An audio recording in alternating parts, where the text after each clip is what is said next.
Soapy. I just washed it.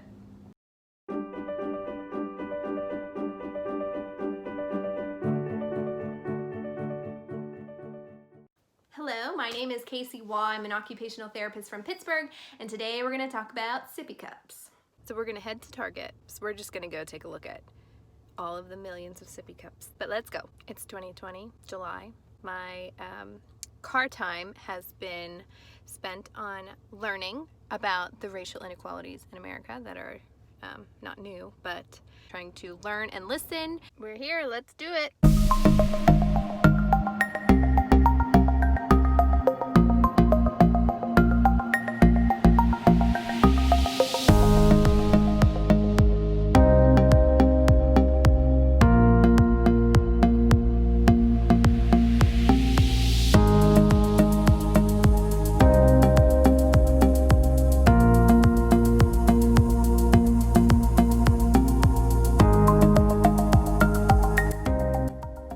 I don't know how vloggers do this.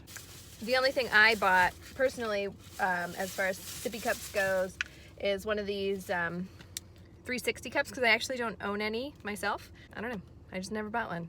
So I bought one of these, and we'll talk about some of the other things I saw, the different types of sippy cups, and yeah, that was weird and kind of awkward. I don't know if I'll do that again, but the things you do for YouTube. I've got my box of sippy cups here. This is not all of them. This is just some of the ones I grabbed. If you are a sippy cup hoarder, comment down below. No judgment. There's so many. If you like this video, give it a thumbs up, hit subscribe, hit the bell, share it, all that fun stuff. Target was actually pretty picked over in the sippy cup aisle. I was surprised. But you still saw how many different cups there are, different spouts, different straws, different brands, different age ranges. There are so many cups on the market. So how do you know which one to buy when it's time to go from a bottle to a cup? Here's where I'm going to start. Unpopular opinion, sippy cup edition. Sippy cups were created for parent convenience. They aren't necessary. Do I use them at my house? Yes, absolutely. But the point of a sippy cup is to prevent spills and to make a cup portable. That is what they do. I just want to throw that out there. A sippy cup is not a necessary step to go from bottle to open cup drinking. Now that might sound kind of crazy to you. If you're ready to do a cup, let's say 6, 7, 8 months, however old, a baby at that age can drink from an open cup. They have the ability to do that. You don't have to be X number of months to drink from an open cup. Will it be messy? Yeah, absolutely. Enter the sippy cup. Unpopular opinion, sippy cup edition, part 2.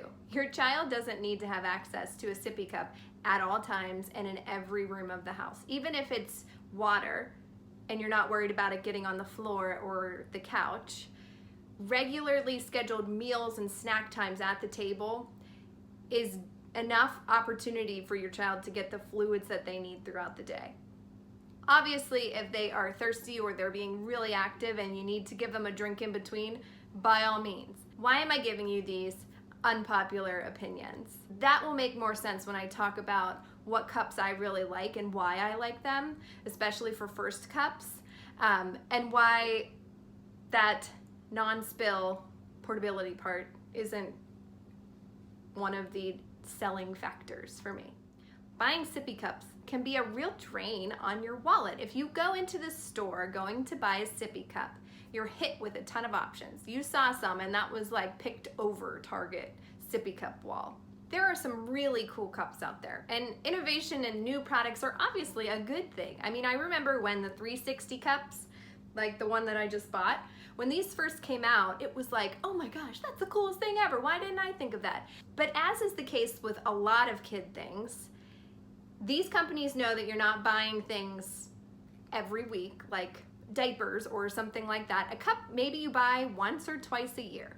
So they're gonna give you these new features, these new products, and just because there's so much stuff out there does not mean that you don't already have something that will work. So what are you actually looking for? that's what we're going to talk about here. I will eventually tell you the cups that I really like and the ones that I recommend, but first, I'm going to give you the things that you can look for yourself that are the things that I really like about cups and how I decide if they are a good first option or even just a good alternative to open cups. When you decide to go from a bottle to a cup is a personal parent decision, and it's also a cultural one. I wanted to share about a family that I used to work with who is from Colombia, and in American culture, we expect babies to be onto a cup by like a year, because in our mind that's a baby thing and we push independence on our kids so early. But in some other cultures, that's not the case. And that doesn't mean that they are wrong. This family that I was working with, for example, I was treating the one little boy and his cousin was there and he was probably 5 and he was sitting on the couch drinking milk from a bottle. Now, American me was like, I thought I was hiding my shock on my face. The sun is changing. I need a light, people. Sorry for the changing lighting. Pittsburgh weather. The mom looked at me and she saw my shock and she said, in our country, this is normal. We let the kids decide when they are done with their bottles. And she said that when she was growing up, she drank her bottle until she was almost like 7. And her grandma was finally like, nope, you're done. And she put hot sauce in her bottle. And that's when she stopped drinking it.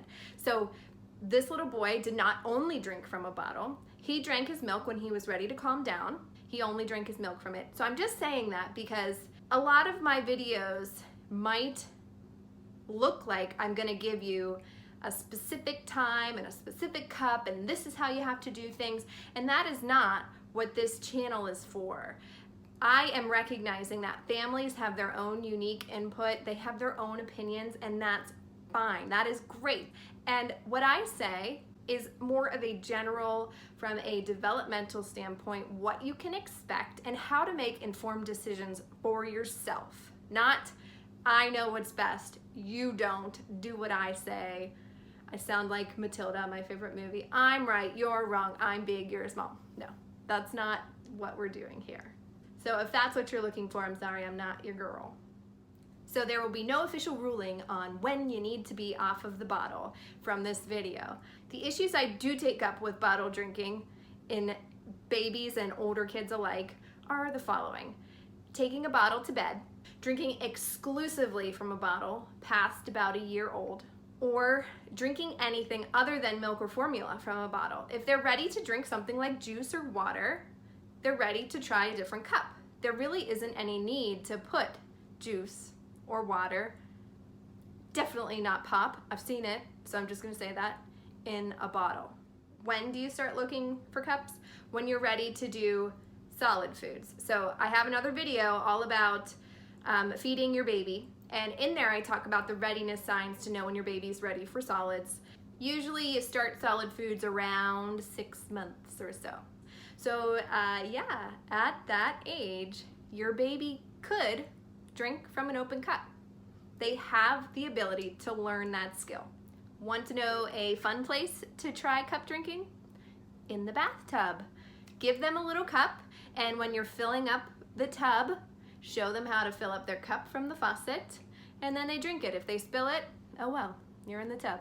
And even if you do use sippy cups, there's no harm in introducing an open cup at this point too. You're giving them a bunch of different ways to drink and a bunch of different options. If you're gonna use a sippy cup, like most people, myself included, do, let's look at the different options that are actually out there. Spout or straw, hard or soft, or a 360 cup. So instead of me just giving you specific brands and types of cups, I'm gonna tell you three things to look at when you're going to buy a cup. If I had my way, there would be a testing wall like in Sephora where you could test the sippy cups before you buy them. But the first thing that you can look at is ease. How easy is it going to be to get the liquid out of the cup? Obviously, you can't drink out of it. So you kind of have to use your detective skills to figure this one out. A straw or a cup should not require more than one motor skill to get the liquid out when it's the first cup. So for example, we have this Camelback straw cup, And the top of this, I'll show you, you have to like bite on it and then suck. So that's 2 different steps to getting the liquid from the bottom up through the straw. So when you're looking for a first cup, it should just have one step. No valves, no spill proof, because when you add those things into it, it takes more effort to get the liquid out. And when your baby's first learning, you don't want to make it harder than it needs to be. The next thing you're going to look at is the level of resistance. I kind of touched on this in the ease section, but resistance comes from those added valves or the second step. But when you add those things in, you add extra work and you have more effort to get the liquid out of the cup. So resistance is going to be measured by those no spill signs on them and also by like the age, because when you're looking at a cup, generally you're gonna say a child who's 12 months, 18 months, there were even some sippy cups that said 36 plus months. Those cups are going to require more effort and more coordination. So looking at the lower age ranges, which are generally just like the soft spouts, they don't have valves, that is gonna have the least resistance. Now, that does not mean that they're gonna have a super fast flow. Resistance and flow are not the same. So don't think that a valve means that it's gonna be easier for your child to drink because they won't get so much at a time. Cups that are for the little ages, just like a bottle nipple, the holes are really what's gonna determine how fast something comes out. So flow is not the same as resistance. When you're looking at a cup, you want it to be as simple and as easy as you can get it. So again, no valve, no spill proof. That means it's gonna be harder. The last thing to look at is the shape of the sippy cup spout. A lot of the younger age ranges for the sippy cups resemble the shape of a bottle. They're meant to be like an in-between between a bottle and a normal sippy cup. That's where parents can get a little bit frustrated and throw money away because they're like, well, this says this is gonna be a great transition cup, and I bought the one that was for my 6-month-old, what's going on? Let me know if you came to this video because you are frustrated by burning through cup after cup and your baby is just not getting it. So my recommendation is to look at something that is very different from the bottle. That seems kind of contradictory, but hear me out. If you have bottle for milk and formula, this is the first time you're introducing water or juice, watered down juice, something like that. If it's something new, let's give it something new. Let's have your water cup or your juice cup and have your milk bottle. I feel like I have to say this in all of my videos because again, every baby is different and maybe your baby will do well with that in-between cup. But I think that those in-betweens can often be the point where parents have the most trouble because the marketing's telling you this is what you need, but babies get a little bit confused and frustrated because it's too similar to the bottle, or it's just like they're expecting milk, they get water and they're like, no, I don't want this, and they throw it. So new thing, new cup. So those are the 3 things that I look at. The ease, or what motor skills you need to get the liquid out of the cup, the resistance level, which comes from valves and no spill contraptions, and the shape of the spout. Okay, just tell me the cups to buy already. You're probably thinking that. All right, we're getting there, we're getting there. My favorite sippy cups that I recommend to everyone when it comes to first cups are the take and toss. You could get like 4 of these for $5 at Walmart. They had them at Target. The simplest cup in the world. This is my favorite sippy cup. I love these cups because they do not have a valve. The flow is slow. There's 3 little holes in here. That's all that you're gonna get. And they're simple. Will they drip if you tip them over? Yeah, if your kid picks it up and shakes it like this, stuff is gonna come out. But if we're giving these sippy cups at meal times and at snack times at the table, and your baby does this, what a great opportunity to tell them we drink from our cups and they stay on the table when we're not drinking from them. But this is where the money is, guys.